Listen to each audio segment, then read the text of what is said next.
That being said, let's go ahead and get this one underway. Good luck to both sides here, as this is, again, a best of 5, not a best of 3 here to start this one off. Clan Blitz, Skipper Pavilion. We'll have a close eye on what we see in weapon loadout. Kaito both with team running a snipe. Ballpoint on 1. Alright, alright. Aniki with that brush we've seen. We saw last time as well, specializing in that weapon. Apparently it is not real Kaito, so thank you for correcting me on that one. You know, fake Kaito did get the Dirt Fiend meme. Yes. That's a lot of clams being picked up by Capri Sun Safari. Will they be able to push this one up even more? Roy does go down and trying to make sure they don't get to the field goal, and it looks like there won't be much of a defense here in the first opening parts of the game as the clams keep rolling and rolling and rolling in on in. Their Fiend already helping their team getting to that 35-point marker with the objective. Is able to avoid the shot from the opponent's end, and now in plenty good position to make sure they keep this offensive going. Absolutely, and a push to 35 is nothing to sneeze at, apparently, especially on this map. There's a lot of neutral gain on this map, so we're gonna see how this plays out, I guess. See if in the middle they can pull it back. They might be able to. They're in a good position to do so. Aniki, unfortunately, not able to get in the faces as their weapon kind of requires, but Delphine able to catch off the inkjet that so quickly tried to be able to get out of their grasp. And now, as soon as we saw a slimmer of light here and a little bit more green ink in the middle of the map, it is soon taken away by Capri Sun Safari, now in a great position on the right side of the map with that football. But maybe they will choose to split the attention of the team here. Little pretty snipe there. Yeah. Volkio here in the meantime showing us what they can do, and now in a good position to maybe help their front lines advance on up. Nice shot there to be able to secure another, at least squid advantage here. It's a 4v2 happening on our screens, and specials building up here. Purple side will want to be able to build this up as soon as possible before getting to the middle of the map, as it definitely feels like this map Astrum is able to get back into the thick of things. But with that being said, their Fiend able to trade in the middle of the map. Is there any follow-up? Can't see it as of yet, but for now, their Fiend, at least one of their Fiends, is on the right side of the map, recognizing that a couple of players and their teammates are going down, and we'll try to help them out with some ink support as well as an ink armor coming on out. Yeah, so far it looks like Astrum's having a little bit of difficulty maintaining any kind of clamp control, and because of that, we have Capri Sun just like reigning supreme on the clam front. But I mean, that's a full wipe on the side there of Capri Sun, so let's get Astrum back out here.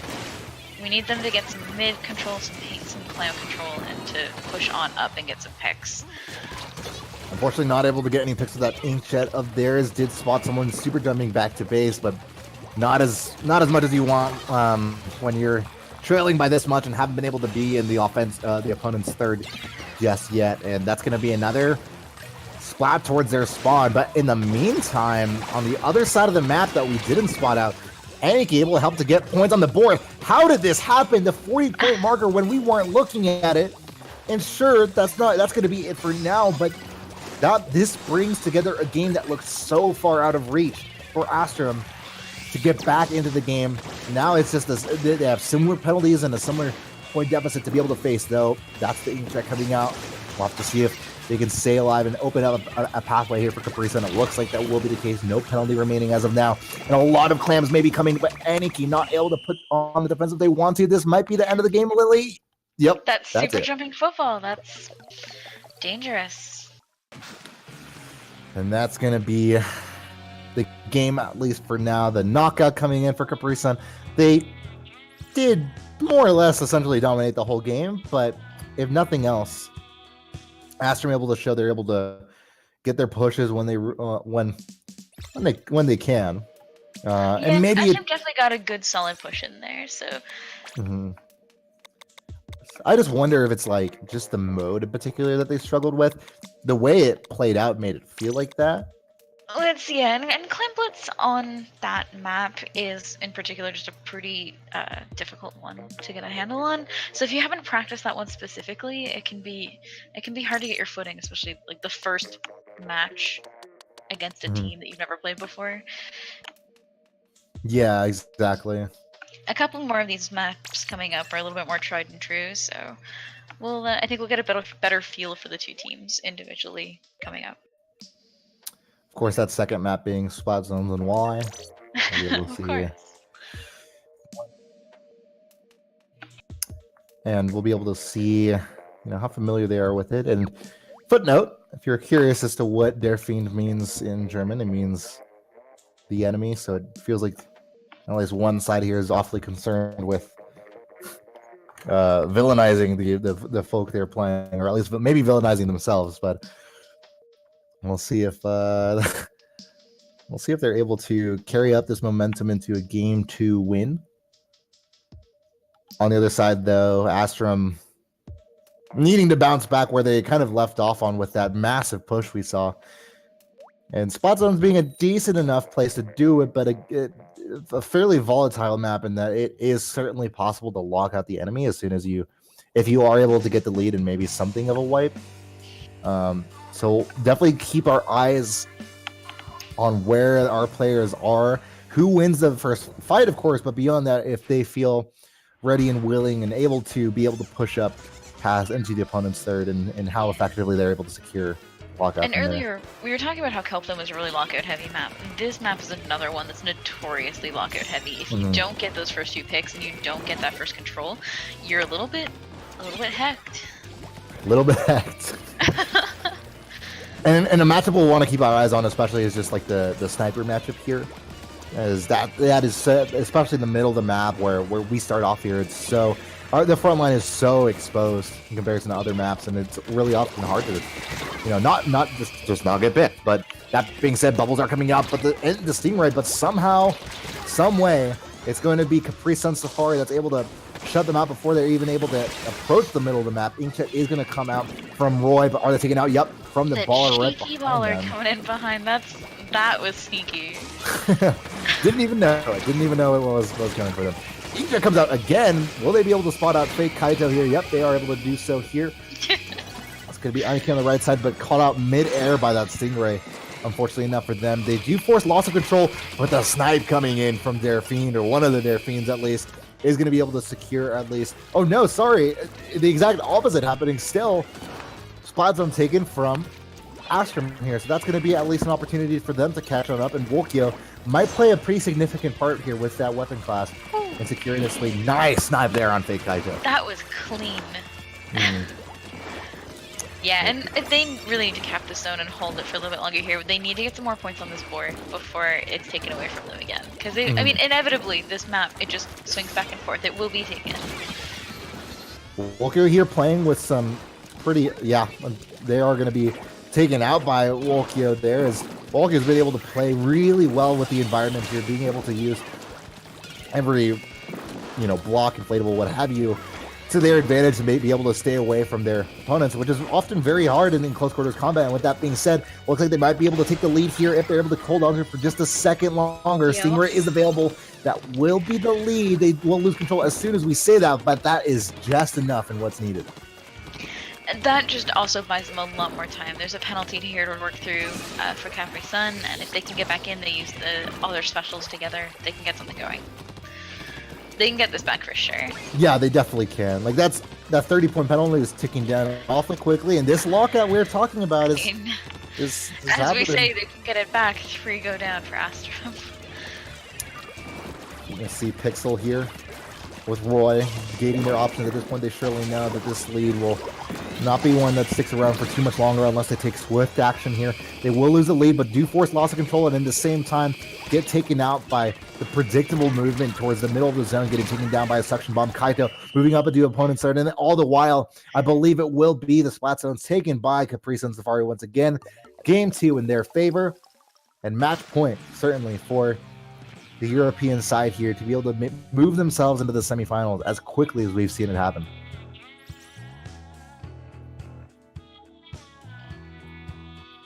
Yeah, that blaster coming out on the top of the Ks doesn't surprise me. Blasters here, especially once they get up around the crates and stuff, and they've got you pushed back, can be dangerous and really hard to get around.